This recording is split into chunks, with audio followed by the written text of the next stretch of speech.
Okay, let's unpack this. We are diving into a deep, dark pool of speculation today, exploring a scenario where the character you least suspect, the one driven by absolute maternal desperation, might actually be the most calculating villain in the room. Hmm. Forget the established rivalries. This deep dive is all about analyzing a shocking stack of evidence, suggesting that a seemingly sympathetic figure is, in fact, the mastermind behind a vicious, shocking crime. Indeed. We have compiled a truly fascinating set of sources that lay out 5 very specific red flags, pointing toward an elaborate, almost diabolical theory.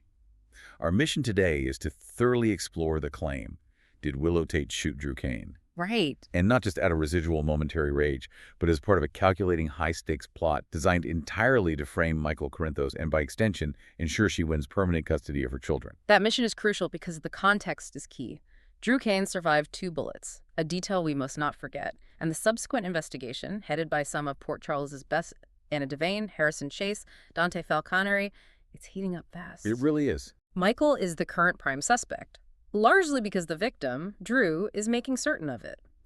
But the theory we are analyzing today posits that the actual shooter is someone much closer to home, much closer to Drew's heart, hiding in plain sight. Right in front of everyone. This isn't just a betrayal. If true, it's a masterclass in psychological manipulation. Okay, let's begin by grounding ourselves in the current state of the case. Drew is awake, which is vital, but he seems singularly focused on seeing Michael go down for the shooting. Yeah, he's really pushing that narrative hard. He is. He's leveraging his victim status to drive the investigation, despite the fact that law enforcement at this moment has no concrete, undeniable proof linking Michael to the trigger. Not yet, anyway. And while Anna, Chase, and Dante are focusing heavily on Michael, which, makes sense given the highly publicized and visible tension between him and Drew over the custody war, Of course. our sources indicate they're also keeping their eyes on Willow, and maybe even Curtis Ashford is on their radar now too. Which is interesting. They're not just looking at Michael. Exactly. But Drew's unwavering desire to pin this on Michael is the key, isn't it? If the sources are right, Drew is unknowingly directing the blame exactly where the actual shooter intended. Precisely. Drew's singular focus is a spectacular misdirection if this theory holds water. The sources point out that it would be wild if the shooter was someone Drew would least suspect. Someone he trusts. Someone he's relying on in his recovery, even. This leads us immediately to the first and perhaps most psychologically jarring piece of evidence, red flag 1, the abrupt reversal of emotion. This is a huge shift in behavior. I mean, just before the shooting, we were watching Willow display absolute furious indignation toward Drew. She held him responsible for 2 catastrophic failures in her life. 2 massive things. First, losing her kids in court because his actions jeopardized her custody standing, his whole bribed judge mess. Right, his plan backfired spectacularly. And second, the ultimate moral betrayal, sleeping with her mother, Nina Reeves. I mean, come on. That's a foundation for hatred, maybe forever hatred, not reconciliation. It is a massive betrayal, absolutely foundational, and she was actively pushing him away, refusing to forgive or reconnect, making it very clear. Then, almost immediately following the shooting, she executes a complete emotional reversal. Just flips a switch. She is suddenly willing to get back together with Drew. Back on track. The relationship is back on the reconciliation track, with her playing the role of the worried and forgiving fiancé. It's jarring. But wait, let's challenge that for a moment. Couldn't this reversal be genuine fear or even simple gratitude that he survived? Couldn't she realize that in the face of near death, her anger over his infidelity and mistakes seemed trivial, driving her back into his arms out of basic human emotion? Trauma bonding, maybe? That's the interpretation Willow would want the world to believe, certainly. It's the sympathetic view. But the sources provide a much more suspicious, calculated alternative. They argue this reversal is suspicious because it perfectly serves the agenda. What agenda, specifically? Well, is it genuine? Based on a belief that Drew, post-shooting, can somehow use his victim status to regain leverage and help her secure the kids? Maybe. Or is it a calculated move, a necessary step in a larger, darker plot? Right. If she shot him and he survived, running away would look incredibly guilty. Exactly. Running would implicate her immediately. Moving closer, becoming the concerned fiancé, leveraging his injury, and subtly guiding his narrative against Michael. Well, that would be the superior calculating move if she was behind it. Control the narrative from the inside. Absolutely. The analysis suggests she is moving closer to control the information flow and ensure the blame falls exactly where she needs it, on Michael. She is leveraging Drew's immediate, consuming desire for revenge against Michael, making herself his confidant and ally. Playing on his anger. The sheer abruptness of her turnaround, switching from cold, righteous rage to loving, anxious support, almost overnight lends strong credence to the idea that this is calculated manipulation rather than an organic emotional recovery. She's ensuring the narrative of the case is dictated from Drew's bedside, with her editing the script, so to speak. Wow. Okay. That's a chilling perspective on it. Let's transition now to the circumstantial evidence surrounding the actual night of the shooting. This is where her physical actions and timeline raise multiple significant alarms. Let's combine red flag 2 and red flag 3, focusing on her unaccounted whereabouts and the missing alibi. Okay. The facts concerning her physical absence are simple, yet potentially damning. Willow was definitely out in the rain the night Drew was shot. That's established. She returned later soaking wet and waterlogged. Soup to the bone. Right. But the bigger issue is the timeline. She was nowhere near General Hospital when she was supposed to be working her scheduled shift. She ditched work, plain and simple, right when this catastrophic event occurred nearby. And Lucas Jones, a nurse she was supposed to be working with, was actively looking for her on the floor. He needed her. He did. And here's the wrinkle. Elizabeth Baldwin, who likely felt sympathy for Willow's custody struggles, fellow mom. Understandable sympathy, yeah. She covered for her. Ignored Lucas's warnings not to lie to hospital management about Willow's absence. This suggests an attempt by a sympathetic coworker to help Willow cover a massive gap in her timeline. But it also shows Willow needed covering. Which implies Willow knew she needed an excuse for that time. Exactly. Nobody, aside from perhaps Willow herself, knows where she was when she ditched her shift and allegedly put those 2 bullets into her estranged fiancé.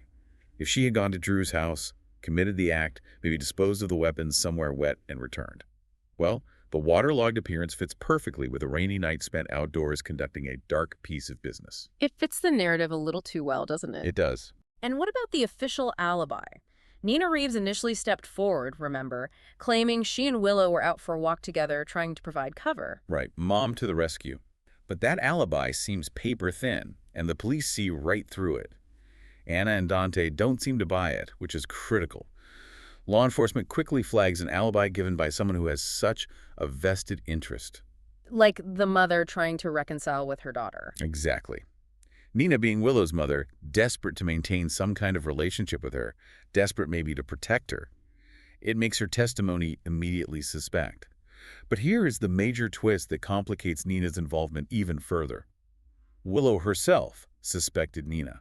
Wait, Willow suspected Nina wasn't providing an alibi for her? Yes, Willow apparently suspected Nina was only trying to secure an alibi for herself, perhaps fearing she'd be suspected due to her own complicated history with Drew.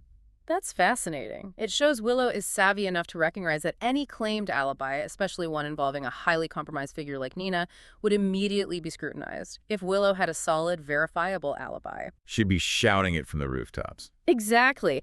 The fact that she was soaking wet, missed work, and has to rely on this flimsy, unsupported, even suspicious story from her mother just screams unaccounted time. Critical unaccounted time. It connects directly to the theory. If she was truly innocent, why not simply confirm where she was? Why the need for Liz to cover? Why the weirdness with Nina's alibi?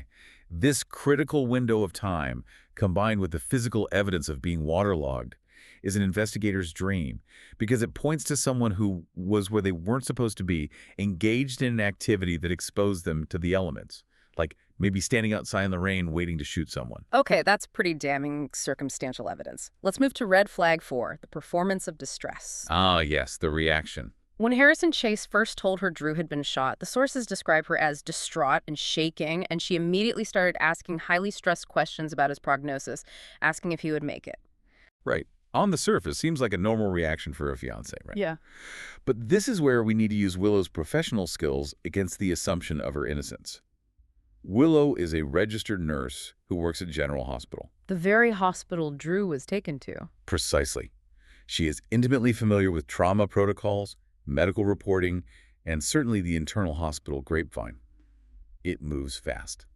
She should have known, or at least been able to easily find out, Drew's true prognosis much faster and more accurately than Chase, who was the detective, could possibly tell her at that initial moment. So her reaction, her intense questioning of Chase about will he make it seems unnecessary. Unnecessary, maybe exaggerated, or, as the sources suggest, performative. Yeah. Like she was playing the part of the shocked fiancé who knows nothing about medical outcomes. If she's actively involved in the hospital system, she knows exactly how quickly news of a high-profile shooting victim travels. She knows who to ask, how to check charts, even informally.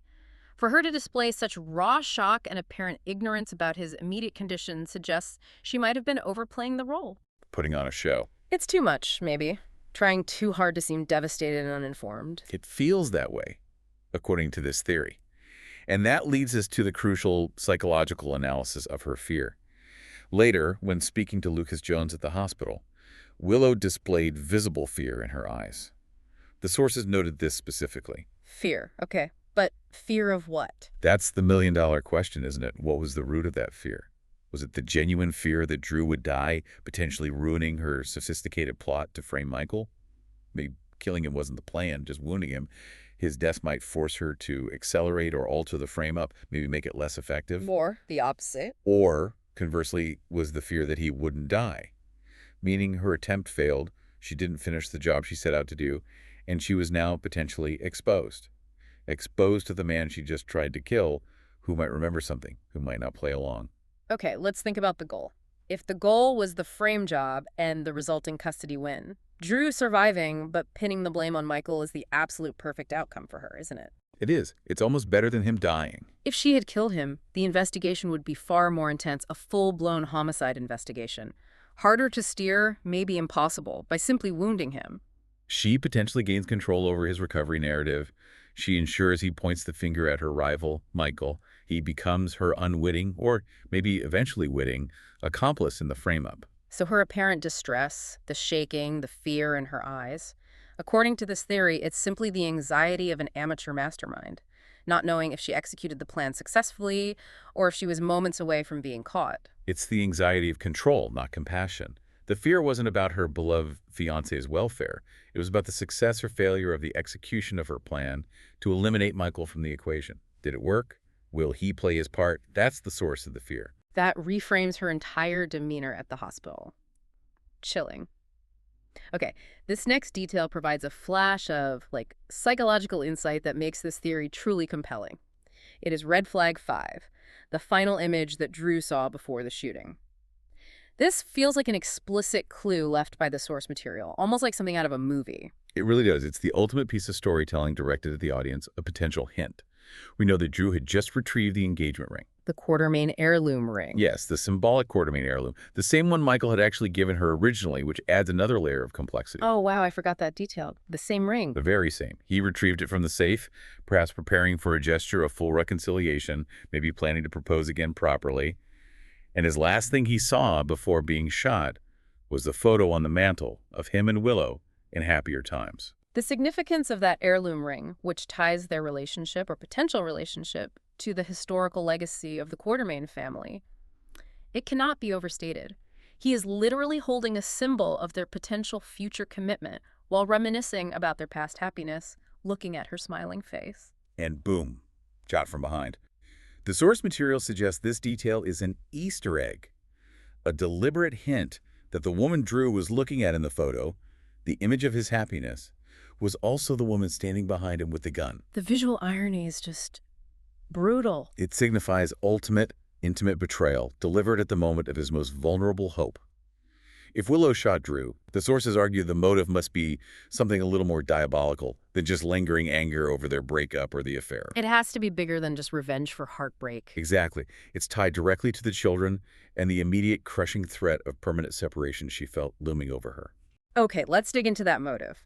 Custody and desperation. What was the absolute catalyst? What pushed her from being heartbroken and angry, which is understandable, to contemplating attempted murder and an elaborate frame job? The sources pinpoint the catalyst very specifically. The sudden and, let's say, convenient death of Judge Heron, the judge who held the keys to her visitation. Right. The judge Drew was trying to expose for being bribed. Yes. That death, while maybe solving one problem, severely lowered her chances of winning visitation with Wiley and Amelia through traditional legal means. It effectively closed the last legitimate door for her to regain custody because the leverage Drew thought he had vanished. She must have felt the walls closing in, completely trapped. All of Drew's previous threats and attempts to use the corruption angle against the judge, they were failing. They weren't getting her kids back. They weren't working. She felt completely desperate to avoid being permanently separated from her kids. And in that desperation, perhaps rationality evaporated, replaced by cold, hard calculation. When you feel you have no legitimate options left. Desperation of this magnitude, the primal fear of losing your children permanently, is unfortunately a powerful enough motive to rationalize even the darkest acts. The logic, twisted as it may be, becomes purely pragmatic. Legal options are exhausted, so maybe criminal options must be explored. The ends justify the means, in her mind. Perhaps the goal then becomes the two birds, one stone plot. Explain that two birds concept again, in full. How does shooting Drew achieve that? Okay, bird one. Get rid of Drew, or at least neutralize him as the person in charge. She sees him as the man who ruined her life, who betrayed her with her mother, and who ultimately failed to secure her custody access despite his promises. His removal, or his subjugation through injury, is personal vendetta and obstacle clearance. Okay, that's bird one. Personal revenge and removing his influence. Bird two. Ensure Michael doesn't end up with the children. This is the primary goal. If Michael is successfully framed and incarcerated for attempted murder, or even just convincingly accused and dragged through a legal battle suggesting violence and instability, He is immediately deemed an unfit, dangerous parent in any custody hearing. Precisely. This eliminates the two strongest adult figures currently standing between Willow and Soul, permanent custody of Wiley and Amelia. The motive shifts from simple anger or revenge to high-stakes, premeditated elimination of obstacles blocking her path to her kids. This truly transforms Willow, doesn't it? From a sympathetic victim of unfortunate circumstances caught between these powerful men into a cold Machiavellian plotter. The moment that Judge Heron died, that lifeline disappeared, and maybe the desperation crossed the line into criminality. She targeted the two men whose decisions and actions controlled her access to her kids. That's the theory, a terrifying transformation driven by maternal desperation. Okay, this section is where the genius and the wickedness of the potential frame job truly comes into focus. If Willow is the mastermind, how does she execute the plan on Michael? Especially after Drew survived her initial attack, did the plan change? Her hidden agenda in Drew's survival is absolutely critical here. Drew, still in recovery, completely unsuspecting of Willow, he's now actively working to help her frame Michael. It's bizarre. He thinks he's helping his grieving fiancé get justice and safety. Right. He is spinning the situation, telling the investigators what they need to hear, or what he thinks they need to hear, to shift focus squarely onto Michael. And Willow, she easily agreed to Drew's plan to frame Michael. No hesitation. Which, according to the sources, strongly suggests this might have been her plan all along. Drew's survival simply provided a convenient, self-directed pathway for Michael's downfall.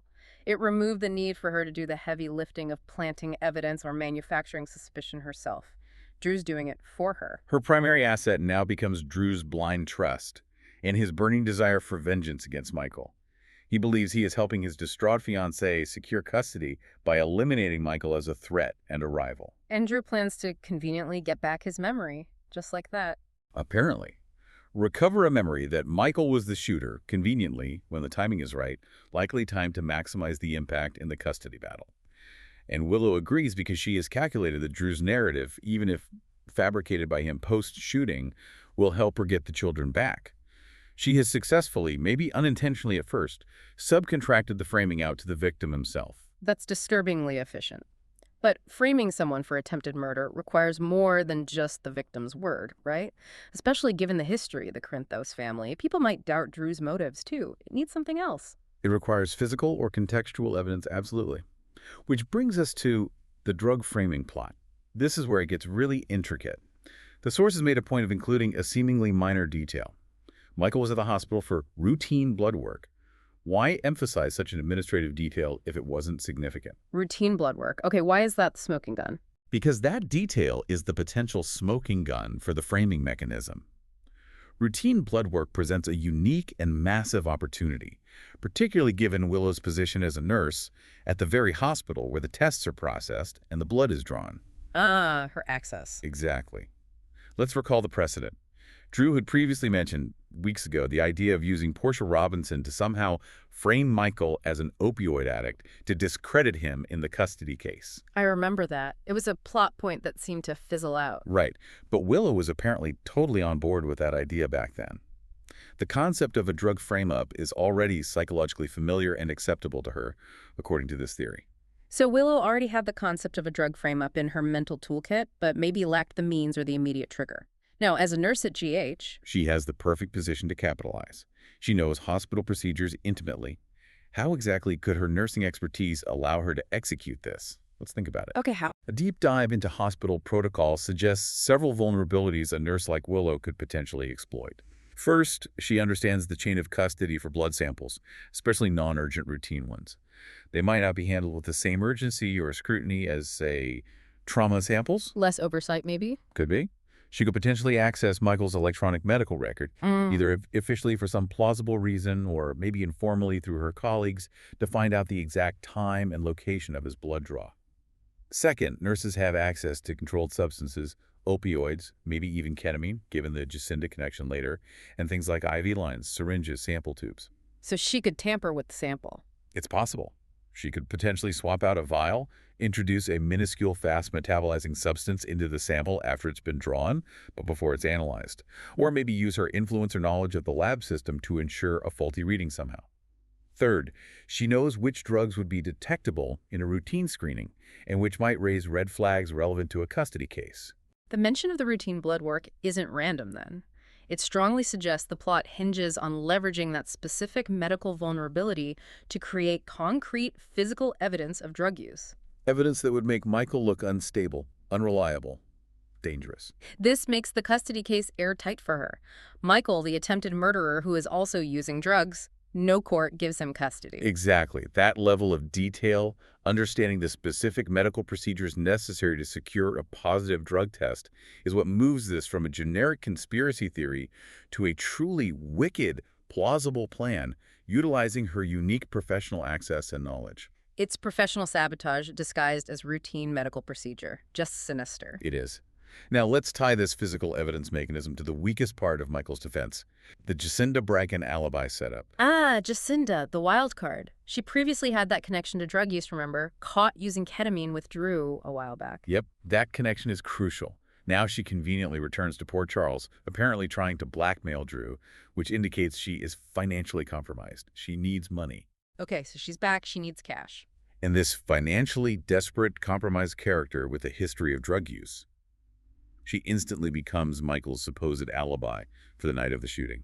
It's almost too convenient. We know Michael was near Drew's house that night. The sources say he was thinking mean thoughts, putting him in the vicinity. Right. And Dante already expressed extreme skepticism about Jacinda's alibi. He doesn't buy it. So this is where Willow's calculated risk, if she's the planner, really shines. Could she have planned the shooting time and location specifically, maybe knowing Michael often drove by there or would be in the area, and then somehow arranged for Jacinda to run into him? Ensuring he grabbed the first, albeit weakest, alibi available? It's plausible within this theory. The sources speculate that Willow might have paid Jacinda to help pull off the scheme. Using Jacinda's known need for money, we know she was hitting up Nina and Portia for cash around that time. Exactly. Leveraging Jacinda's desperation. Pay her to be in the right place at the right time. To accidentally bump into Michael, giving him an alibi that looks shaky from the start. But it gets worse. How? The sources suggest a dirty detail. Could Willow have paid Jacinda not just to be an alibi, but to actively participate in the drug frame? Maybe slip something into Michael's drink if they met up somewhere briefly? To ensure his blood test for opioids or ketamine comes back positive. Oh, so Jacinda isn't just a convenient, weak alibi. She's potentially an active accomplice in the frame-up, paid by Willow. It connects the dots. The beauty of the mechanism, from Willow's alleged perspective, is that Jacinda serves as a massive legal liability for Michael. If Michael uses Jacinda, a known associated drug use and questionable moral character, described as partying and doing drugs with wealthy men, as his alibi, and he then tests positive for drugs thanks to Willow's potential manipulation of his blood work. It creates an overwhelming picture. An indisputable pattern of behavior for the courts. Violence, drugs, associating with unreliable, potentially criminal figures. And the legal impact of that in a custody battle is Devastating, right? Completely devastating. It would utterly discredit Michael. Willow's lawyer would have overwhelming evidence to argue that Michael is not just an angry, threatening individual, but one who is actively using drugs and, quote, hanging out with hookers, making him a direct danger to his children. So the plan is fully integrated. It's not just separate pieces. It's a terrifyingly integrated plan, according to this theory. Yeah. The shooting sets the crime. Drew unknowingly at first sets the narrative. Jacinda provides the deliberately weak alibi and possibly helps with the drug angle, and Willow uses her job to plant the physical evidence. All for the sole purpose of winning custody. Every piece fits. It's elaborate, calculated, and deeply, deeply disturbing if true. Okay, we've detailed the motive, extreme desperation. We've detailed the method, the shooting, the frame-up, the drug plot, the alibi manipulation, and the opportunity to feel her access, her timing. But I know a lot of listeners who remember Willow primarily as the gentle, dedicated nurse and mother are probably thinking she simply doesn't have the temperament. She doesn't have the capacity for this level of cold-blooded deception. It feels like a stretch for her. And that's a very valid reaction. It seems out of character based on her surface persona, but the source material preempts this doubt. It brings up what we can call the rotten DNA argument. Okay, rotten DNA. Explain that. This section addresses the psychological plausibility. To accept Willow as the potential mastermind, you have to acknowledge the darkness present in her past and, perhaps controversially, in her genetic lineage. We need to look at the environment that shaped her and the genetics she inherited, which, according to these sources, provide a foundation for high-stakes criminality when pushed. All right, so first, there is the powerful maternal influence. Not Nina, but the mother who raised her, Harmony Miller. Exactly. Harmony was demonstrably diabolical. Let's not mince words. Harmony was a cult member capable of manipulation, deep deception, kidnapping, and even murder. That formative influence being raised by someone like Harmony. It must have established a high tolerance for moral ambiguity, for secrets, for doing whatever it takes to survive or achieve a goal. Absolutely. Harmony taught Willow how to survive through subterfuge, how to present one face to the world while hiding another. But beyond that environmental influence, we move to the genetic connection. This is where it gets more speculative, but it's part of the source theory. This rotten DNA part. Yes. The sources assert that Willow shares that terrible rotten DNA passed down from the awful Madeline Reeves. Who was truly terrible. Via Nell Benson, her identical twin, and Nina Reeves, her biological mother. This is presented as a bloodline practically defined by deep-seated, self-serving deception and a willingness to cross any line. That is quite a bloodline. It's rife with individuals who prioritize their own wants, usually involving money, status, or crucially, children over any legal or moral constraints. Nell Benson, her twin sister. Nell was a textbook sociopath, capable of the most extreme emotional manipulation, gaslighting, framing people. She was a master. And Nina Reeves, her biological mother, while maybe not Nell-level evil, certainly has a history of major ethical lapses, obsessive behavior, impulsive actions, and self-destructive choices, often centered around children she felt entitled to. Right. So by tying Willow to this specific lineage, the sources are arguing that her capacity for extreme calculation isn't a sudden aberration. It's potentially an inherited trait, a predisposition perhaps, that has been dormant. Dormant until she reached a moment of extreme existential pressure, the potential permanent loss of her children. So the argument is she carries the inherent willingness deep down to break boundaries, to get what she desperately wants, just like her twin, her mother, her grandmother. That's the suggestion. She is not simply the gentle nurse. She is the product of generations of darkness, potentially triggered into action by the perceived threat to her connection with Wiley and Amelia. So if we strip away the gentle exterior that we've mostly seen, the dedicated nurse persona, and look at the foundational elements of her character, the manipulative mother who raised her, and the genetically predisposed heritage she carries from Madeline, Nell, and Nina, the capacity for this extreme level of calculation. Especially when motivated by the highest possible stakes for her children. It becomes, well, more plausible, still shocking, but plausible within the framework of her family history. In summary, given this history, the sources conclude that Willow is more than capable of concocting a plan to shoot Drew and set up Michael. The motivation is pure, primal, existential desperation to secure her children. The capability is rooted, they argue, in the rotten DNA she shares with a line of highly effective schemers. Which leaves us with the ultimate question hanging heavy in the air. We know Willow would do anything to be with her kids. We've seen evidence of that fierce maternal drive many times. But does that anything definitively include attempted murder and a frame job of this complexity and cruelty? That's what we're left grappling with. The accumulated evidence presented by these sources, the abrupt reversal, the timeline gap, the suspicious wet clothes, the potentially performative distress, the specific chilling use of her professional medical knowledge, and the intricately woven Jacinda plot. It all suggests that for Willow, faced with losing everything she holds dear, the answer might be a terrifying yes. Hashtag outro. So we've spent considerable time today breaking down these 5 compelling red flags, from the calculated abrupt relationship turnaround with Drew and her suspicious waterlogged disappearance from her hospital shift, Right. to the suggestive photo clue on the mantle and the highly convenient, almost too perfect medical and alibi setup involving the drug plot and Jacinda Bracken. It's a lot of coincidences if they are just coincidences. Exactly. The source material paints a cohesive, if disturbing, picture of extreme desperation, triggered by the collapse of her legal recourse after Judge Heron's death, leading directly to calculated high-stakes criminality aimed at eliminating 2 perceived threats simultaneously, Michael and Drew. The core lesson here for you, listening, is not just about solving the whodunit, maybe. It's about understanding how an aspiring mastermind, pushed to the brink, can potentially weave together multiple, seemingly separate available threads: a personal vendetta, overwhelming custody desperation, a compromised alibi witness, and her unique professional access into one unified, sophisticated scheme. It requires incredible foresight, a distinct lack of conscience, perhaps, and incredible composure under pressure to pull off something like this. Especially playing the role of the concerned fiancé the whole time. It is a terrifying level of plotting. Potentially using the victim's own trust and his powerful desire for vengeance against the rival, Michael, is the primary engine of the frame-up. It is. So here's the final provocative thought to leave you with, something to really mull over.